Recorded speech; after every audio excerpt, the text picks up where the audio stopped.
সন্ধ্যাবেলায় যখন ঘরের মধ্যে ফিরতেছেন আমার ভাইরা, ঘরের মধ্যে ফেরার সময় জেলের কানের মধ্যে আওয়াজ চলে আসলো, এ দেশের মহামান্য বাদশাহ পয়গম্বর সুলাইমান পয়গম্বর বিবাহ করতে চাই, যার ভিতরে 5টি গুণ পাওয়া যাবে গো, সুলাইমান পয়গম্বর তাকেই বিবাহ করতে রাজি আছে।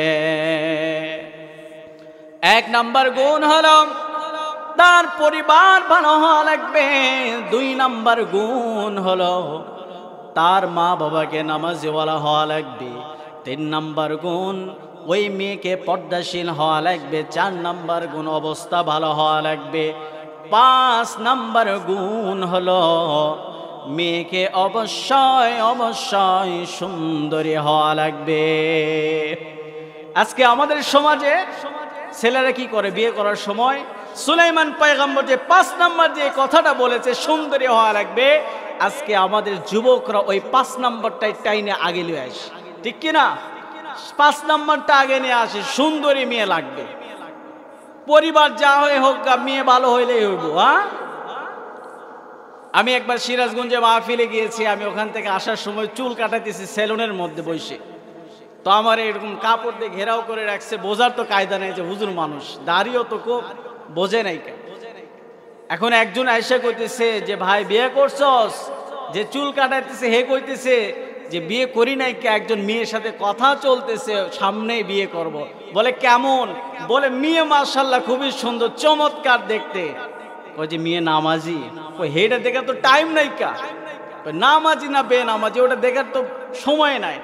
এমন মেয়েকে বিয়ে করব, রাস্তা দিয়ে নিয়ে গেলে মানুষে যেন দেখে বলে কি একটা মাল গেল, মাস দেখে যেন আফসোস করে এইরকম সুন্দরী নারী আমার জীবনে আসে নাই কা, ওর দেখে যেন এমন কথা বলছে, এখানে না ওই ভাষা প্রকাশ করা যাচ্ছে না। যুবকরা আজকে এই কথাটা এমন ভাবে তারা এই কথাগুলো ব্যঙ্গ করে, কিন্তু না, একটা ছেলের জন্য বিয়ে করতে হলে 5টি গুণ থাকতে হবে। কথা বলেন কয়টি গুণ? 5টি গুণ থাকা লাগবে, তাহলে ওই ঘরের মধ্যে শান্তি আসা আদৌ সম্ভব। কথা বলেন ঠিক কিনা? সুলাইমান পয়গম্বর এই কথা যখন বলে দিলেন, বাড়ি থেকে যখন বের হয়ে আসতেছিলেন, জেলে মাছ ধরে যখন আসতেছিলেন, জেলের কানের মধ্যে খবর আসলো এদেশের বাদশাহ যে মেয়ের ভিতরে 5টি গুণ পাওয়া যাবে, ওই দেশের বাদশাহ পয়গম্বর সুলাইমান তো ওই মেয়েকে বিবাহ করতে কোনো আপত্তি নাই। জেলে এবার বাড়িতে চলে গেলেন। জেলে বিবিকে ডাক দিয়ে বলছে, বিবি আমার ঘরে একটা মেয়ে আছে, সুলাইমান পয়গম্বর যতগুলো গুণের কথা বলেছে সব গুণ আমার মেয়ের ভিতর আছে, তবে একটি গুণ নাই, সেটা হলো আমি বাবা বড় গরিব। এজন্যই হয়তো সুলাইমান পয়গম্বর বিবাহ করতে রাজি হবে না। মেয়ে এবার চলে গেলেন। বিকালবেলা মা এবং মেয়ে মাথার তেল দিয়ে মাথার চুল আশ্রাইতেছিল, এমন সময় মেয়েকে মা ডেকে বলে, আম্মা জান খবর শুনছো নাকি? বলে কি আম্মা জান কি খবর? বলে দেশের বাদশাহ সুলাইমান বিবাহ করতে চায়, যার ভিতরে 5টি গুণ থাকবে রে, সুলাইমান পয়গম্বর তাকে বিবাহ করবে। মেয়ে ডাক দিয়ে বলে, আম্মা জান আমার মনটা চায় গো আম্মা জান, যদি আমি সুলাইমান পয়গম্বরের সঙ্গে বিবাহ হতে পারতাম, আমার টাকা চাই না, আমার ধন দৌলত চাই না, কিচ্ছু চাই না, তবে আম্মা জান যদি বিবাহ করতে পারতাম, আমি একজন নবীর হাতে হাত ধরে কিয়ামতের ময়দানে হাসতে হাসতে আল্লাহর জান্নাতে চলে যেতাম। এই কথা বলার সঙ্গে সঙ্গে মা তার মেয়ের গালে চর লাগায় দিয়ে বলতেছে, খবরদার এই কথা বলার সুযোগ নাই, তার কারণ সুলাইমান পয়গম্বর যদি জানতে পারে আমাদেরকে বেঁচে থাকার সুযোগ কিন্তু আর দিবে না। মেয়ে মানুষ মনটা খারাপ হয়ে গেল। মেয়ে বান চিঠি লেখা আরম্ভ করে দিল। সুলাইমান পয়গম্বরের কাছে যখন চিঠিটা পৌঁছে গেল, ঘটনা অনেক লম্বা, সংক্ষেপে বলতেছি। চিঠি যাবার পরে চিঠি খুলে দেখে একজন জেলের মেয়ে তাকে বিবাহের প্রস্তাব দিয়েছে। এই কথা শোনা মাত্র ওই মেয়েটা যখন দেখছে জেলের মেয়ে প্রস্তাব দিয়েছে, পয়গম্বর সুলাইমান চিঠি ছিঁড়ে টুকরো টুকরো করে জমিনের মধ্যে ফেলে দেয় আর বলে, এত বড় সাহস একজন জেলের মেয়ে হয়ে আমাকে বিবাহের প্রস্তাব দেয়, এত বড় সাহস! এই যে অহংকার করলেন, সুলাইমান পয়গম্বরের পরীক্ষা শুরু হয়ে গেল। সুলাইমান পয়গম্বর এবার চিন্তা করলেন, না, আমি এই মেয়েকে বিবাহ করব না। আল্লাহর পক্ষ থেকে আদেশ এসে গেল, পরীক্ষা শুরু হয়ে গেল। আল্লাহ প্রত্যেকটা নবীকে একটা করে মুআজিজা দান করেছিলেন। পয়গম্বর সুলাইমান নবীকে একটা আংটি দিয়েছিলেন, যে আংটি যতক্ষণ পর্যন্ত থাকবে সুলাইমান পয়গম্বরের কথা সকল প্রাণী শুনতে বাধ্য হবে। যেমন হযরত মূসা নবীকে এমন একটা মুআজিজা আল্লাহ দান করেছিলেন, মূসা পয়গম্বরের হাতে লাঠি ছিলেন, জমিনে ছেড়ে দিলে সাপ হয়ে যায়, আবার যখন হাতে নেয় লাঠি হয়ে যায়।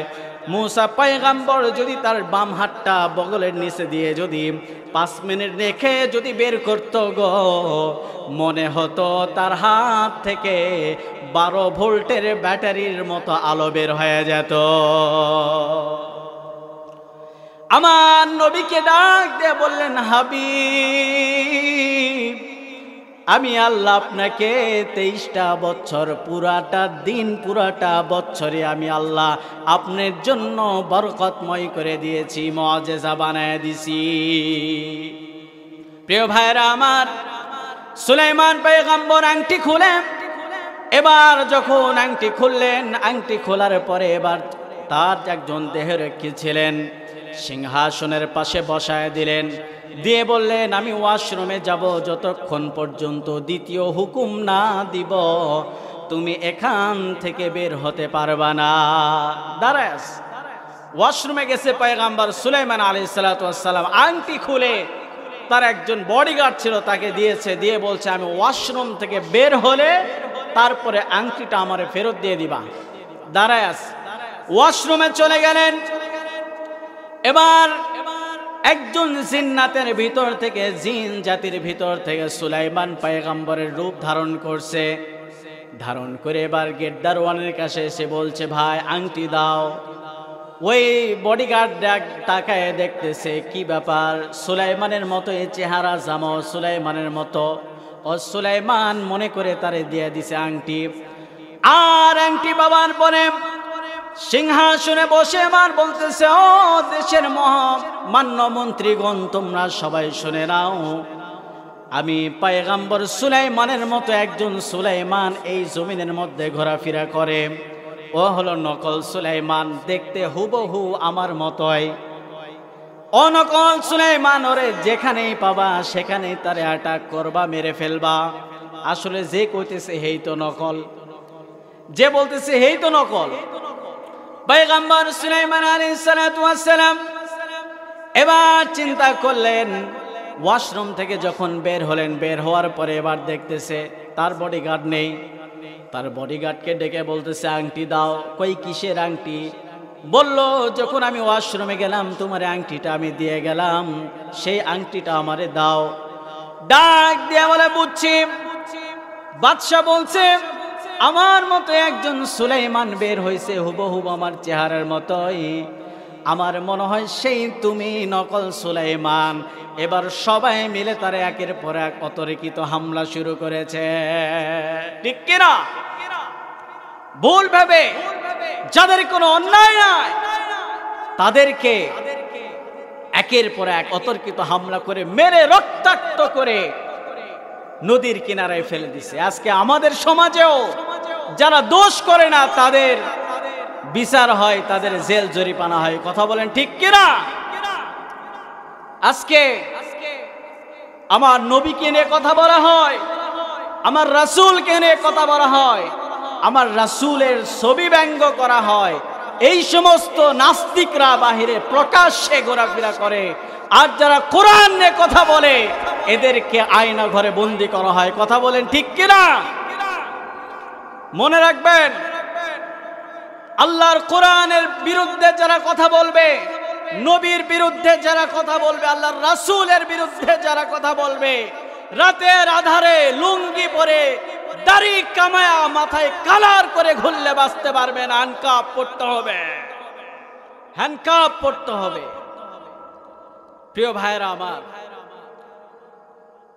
আমাদের 17টি বছর এই 5 আগস্টে যে ছাত্র বৈষম্য ছাত্র বিরোধী আন্দোলনের মাধ্যমে বাংলার জমিন থেকে স্বৈরাচারকে আমরা বিদায় করতে পেরেছি, আলহামদুলিল্লাহ। একের পর এক আমাদেরকে অতর্কিতভাবে আলেম ওলামাদেরকে হামলা করেছে। যতগুলো আলেম ছিল বাংলাদেশের জামাত ইসলামের আলেমদেরকে যারা বন্দী করেছে, একটাও দোষ পাওয়া যায় না। সকল জামাত ইসলামের আলেমদেরকে, নিজামউদ্দিন কাদের মোল্লা, আল্লামা সাইদি রহিমাহুল্লাহকে সহ যারা শহীদ করেছে তাদেরকে বাংলার জমিনে এনে তাদেরকেও বিচার করতে চায়। প্রিয় ভাইরা আমার, পয়গম্বর সুলাইমান আলাইহিস সালাতু ওয়াস সালাম এবার তার সকল লোকজনদেরকে ডাকলেন এবং যে নকল সুলাইমান পয়গম্বর মনে করে মেরে নদীর কিনারায় ফেলে দিয়েছে। জেলে এবার সন্ধ্যাবেলায়, সন্ধ্যার সময় জেলে এবার মাছ বিক্রি করে যখন নদীর কিনারা দিয়ে ফিরে আসতেছিলেন, এমন সময় জেলের এবার চোখের মধ্যে পড়ে গেল কে যেন নদীর পাড়ে বসে আছে, কে যেন নদীর পাড়ে বসে আছে, পড়ে আছে রক্তাক্ত শরীর। জেলে এবার আগায় গেলেন, যায় দেখে একজন সুদর্শন পুরুষ দাঁড়ায় আছে, পড়ে আছে। তারা উঠাইলেন, সুলাইমান পয়গম্বরকে জিজ্ঞাসা করলেন, বাবা কি তোমার নাম, কি তোমার পরিচয়, তুমি আমারে জানায় দাও। সুলাইমান পয়গম্বর চিন্তা করলেন, একবারে পরিচয় দেওয়ার কারণে আমি যে মার খাইছি, দ্বিতীয়বার যদি পরিচয় দিই জেলেও তো আমারে মারবো, জেলেও তো আমারে মারবো, এ তো কোনো সন্দেহ নাই। বলল, বাবা আমার প্রচন্ড আঘাত প্রাপ্ত হয়েছি, আমার কিছুই মনে পড়তেছে না, ধীরে ধীরে বলবো। তবে আমারে 3টা দিন যদি আপনি আমাকে বাড়ির মধ্যে রাখেন, আমি সুস্থ হলেই কথা দিলাম আমি চলে যাব। প্রিয় ভাইরা আমার, জেলে এবার চিন্তা করলেন বাসায় নিয়ে যায়। বাসায় নিয়ে যাবার পরে জেলে এবার তার বাড়িতে রেখে দিলেন। যেদিন থেকে সুলাইমান পয়গম্বরকে বাড়িতে নিয়ে গিয়েছেন, আল্লাহর রহমতে ওই দিন থেকে জেলের জালে ডাবলের ডবল মাছ ধরা পড়তে আরম্ভ করেছে। কার বরকত? নবীর বরকত, ঠিক কিনা? সুলাইমান পয়গম্বর যেদিন থেকে যাওয়া শুরু করছে, জেলের ইনকাম বেড়ে গেছে। জেলের ইনকামের সোর্স আল্লাহ তাআলা বাড়ায় দিছে। সুলাইমান পয়গম্বর 3 দিন পরে যখন বাড়িতে আসবে, জেলে এবার জেলেকে ডাক দিয়ে বলছে, বাবাজি আমি 3 দিন থেকেছি, আমার এবার ছুটি দান, চলে যাব। জেলে চিন্তা করতেছে যে পরিমাণ মাছ উঠে একা টেগেল দেওয়া সম্ভব না, তবে একজন লোক যদি আমার থাকতো বড় উপকার হতো। পয়গম্বর সুলাইমানকে এবার চিন্তা করলেন, বাবা তুমি আমার বাড়িতে থেকে যাও, তোমাকে দিন প্রতি আমি টাকা দিব, 3 বছরের চুক্তি করা হলো।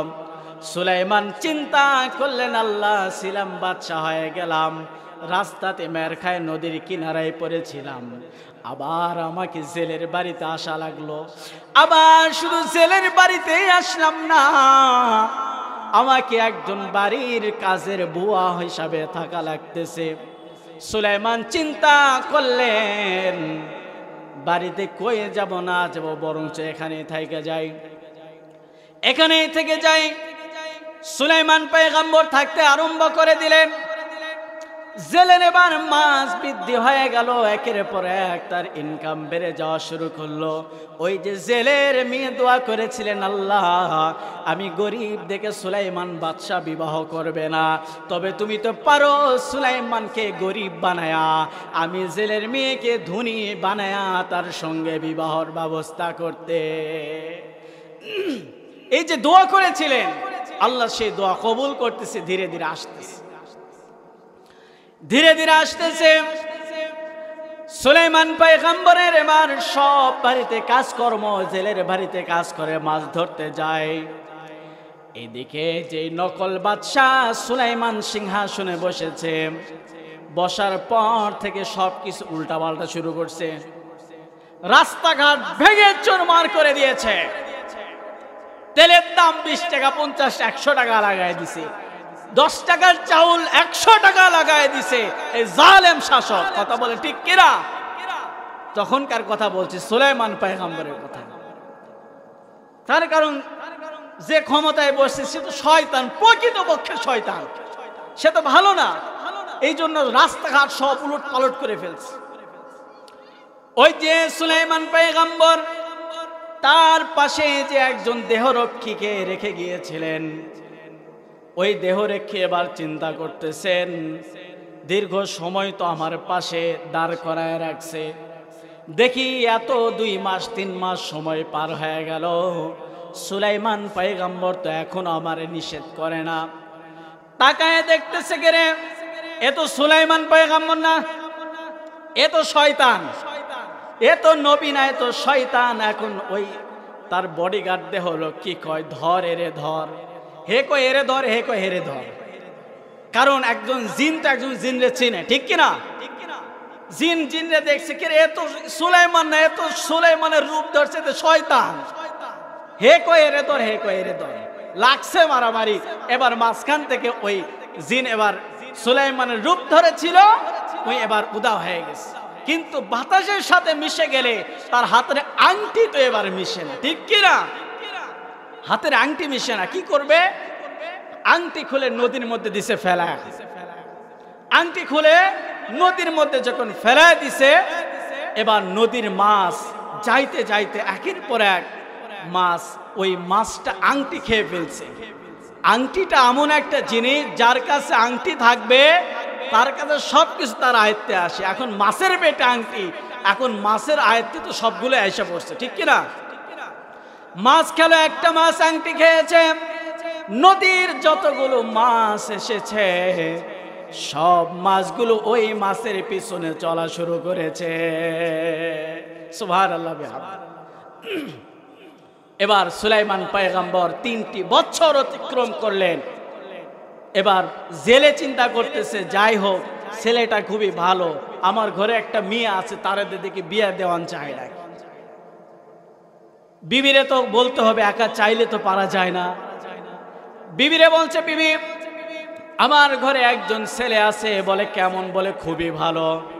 বলে দেখতে শুনতে কেমন? বলে খুবই ভালো। বলে দেখো তো আমার ঘরে একজন মেয়ে আছে, তাকে দিয়ে বিয়ে দেয় যায় নাকি? না না, এ তো খুব বাজে ছেলে। যখন নিজের কথা কইছে, কইছে এ খুব খারাপ, ঠিকানা নাই, এর দিয়ে বিয়ে দেওয়ান যাইব না, এ তো খুব বাজে। এবার বলতেছে জেলে, চিন্তা করতেছে বিবিরে এইভাবে কইলে হইব না, এর সাইজ করা লাগবে যে কোনো মূল্যে। জেলে বাজারে গেলেন, বিবির জন্য একটা বেনারসি লাল টুকটুকে শাড়ি কিনলেন, আর মিষ্টির জর্দা দিয়ে 2টা পান কিনলেন। 1 কেজি সর্বোচ্চ মিষ্টান্ন ভান্ডার থেকে মিষ্টি কিনে রাতের বেলা ঘরে ফিরছে। ডাক দিয়ে বলছে, বিবি দরওয়াজা খুলে দাও, তোমার জন্য উপহার এনেছি। কি উপহার এনেছেন? জেলের বিবি চিন্তা করতেছে, আশ্চর্য কথা, এতদিন ঘর থেকে আসে, আমার আসে পিটাই, আজকে হাসি খুশি, ব্যাপার কি?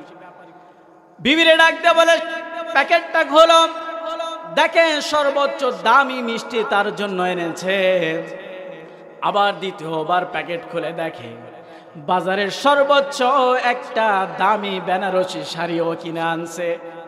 বিবিরে নিজ হাতে মিষ্টি খাওয়ায়া, শাড়ি পরায়া রাতের বেলা যখন ঘুমাইতে যায়, এবারে বিবিকে ডাক দিয়ে বলে, বিবি তোমার জন্য বাজারে থেকে মিষ্টি পান আনছি, তুমি আর মিলে রাতের বেলা খাইতে খাইতে 2 জন গল্প করতে থাকি। 2 জন খাইতেছে আর বলতেছে, বিবি বলো তো আমার বাড়ির যে ছেলেটা আছে কেমন? বিবি চিন্তা করতেছে, খাইলাম তো ঘুষ, মিষ্টি খাওয়াইছে, শাড়ি আইনা দিছে, মিষ্টি পান কিনে দিছে। এখন যদি আমি বলি ছেলেটা খারাপ, মার তো পড়ব উত্তম মাধ্যম, হে তো মার তো পড়ব উত্তম। এত কিছু খাওয়ানোর পরে যদি তার কথার অবাধ্য হই, মাঝরাতে তো এমন বাড়ি শুরু করব যাওয়ার কোনো রাস্তা পাওয়া যাবে না। বিবি বলে খুবই ভালো, আপনার যা মন চায় আপনি করতে পারেন। প্রিয় ভাইরা আমার, জেলে এবার তাকে বিবাহের প্রস্তাব দেয়া দিলেন। পয়গম্বর সুলাইমান বিবাহেতে রাজি হয়ে গেলেন। আগামীকাল বিয়ে। আজকে জামাই শ্বশুর মিলে মাছ ধরার জন্য যখন নদীর মধ্যে গেছে, জাল নিয়ে জামাই শ্বশুর মাছ ধরার জন্য গেলেন। যাবার পরে এবার ওই যে মাছ আংটি খেয়ে ফেলেছে পয়গম্বর সুলাইমানের, ওই মাছের ঝাঁক সুলাইমানের দিকে আসতেছিলেন। সুলাইমান পয়গম্বর যখন মাছ নিয়ে জাল নিয়ে যখন নদীর মধ্যে যখন ছুঁড়ে ফেলছে, ওই যে মাছের ঝাঁক এসে পয়গম্বর সুলাইমানের আংটি খাওয়া মাছকে জালটারে অ্যাটাক করে ফেলেছে। মাছ তুলে দেখে আশ্চর্য, এত মাছ উঠছে। জেলে কয় যে আগামী 1 মাস না মাছ মারলেও আমার সংসার চলে যাবে। সব মাছগুলো বিক্রি করে সর্বোচ্চ বড় মাছ দেখেন যেদিন মেয়েকে বিবাহ দেয় যা বাবারা, বিবাহ দেওয়ার পরে দেখবেন মেয়ে তাকে স্বামীকে নিজ হাতে রান্না করে খাওয়ায়। জেলে তার বিবিকে ডাক দিয়ে বলে, বিবি আমার মেয়েকে বলো আমার মেয়ে যেন তার জামাইকে মাছটি সুন্দর করে ফ্রাই করে যেন খাওয়ায়, নিজ হাতে যেন খাওয়ায়। জেলে তার বিবিকে যখন বলল, বিবি ডাক দিয়ে বলো, মেয়ে আমার, ওগো আম্মা জান, তুমি এই মাছটি নিজ হাতে কাটো এবং তুমি এই মাছটা নিজ হাতে তোমার মেয়েকে খাওয়ায় দাও, তোমার জামাইকে খাওয়ায় দাও। মেয়ে এবার মাছটি নিয়ে যখন বটির সামনে বসে দা দিয়ে যখন মাছটি কাটতে যায়, পেটের মধ্যে কেবল মাত্র একটা টান দিছে গো, কি যেন খস করে মাছের পেট থেকে বের হয়ে যায়। বের করে দেখে এত সুন্দর একটা আংটি, সাদা ধবধবে একটা আংটি দেখা যায়। ওই আংটিটি সুন্দর করে ধুয়ে মুছে চিন্তা করলেন, বিবাহ হইলে তো স্বামীরা স্ত্রীকে বাসর রাতে কিছু না কিছু উপহার দেয়। আমি জেলের মেয়ে, বড় গরিব, আমার কাছে দেবার মতো কিছুই নাই। তবে আমি আমার স্বামীকে আজকে মাছের পেট থেকে পাওয়া আংটি আমি বাসর রাতে উপহার দিয়া দিব। বিবাহ বন্ধনে আবদ্ধ হয়ে গেলেন। বিবাহ বন্ধনে আবদ্ধ হওয়ার পরে বাসর রাতে যখন মা তার মেয়েকে জামাইয়ের হাতে উঠায় দেয় আর বলে, বাবা এই যে রেখে গেলাম আমার মেয়ে তোমার হাতে দিয়ে গেলাম, খবরদার খবরদার আমার মেয়েকে কিন্তু কষ্ট দেওয়া যাবে না, আমার মেয়েকে কোনোভাবেই যেন কষ্ট দিবা না। এই কথা বলার সঙ্গে সঙ্গে মা চলে গেলেন। দরওয়াজা লাগাই দিয়ে এবার সুলাইমান তার বিবিকে ডাক দিয়ে বলছে, বিবি রে, 2টা প্রশ্ন করব, আমারে জবাব দিয়ে দিবা। বলে, স্বামী কি প্রশ্ন করবেন বলেন। বিবিকে ডাক দিয়ে বলে, বিবি তুমি আমার সঙ্গে বিবাহ হওয়ার আগে কি কোনোদিন প্রেমের মধ্যে গিয়েছিলে নাকি? কোন ছেলেকে তুমি ভালোবেসেছিলে নাকি? মেয়ে ডাক দিয়ে বলে, স্বামী আমার, আমি সত্যি কথাই বলছি, আমি মন প্রাণ দিয়ে একজন যুবককে ভালোবাসতাম, একজন ছেলেকে আমি বড্ড ভালোবাসতাম। সুলাইমান কই, খস কি রে? এ আবার কইছে যে ভালোবাসে, স্বীকারও করলো।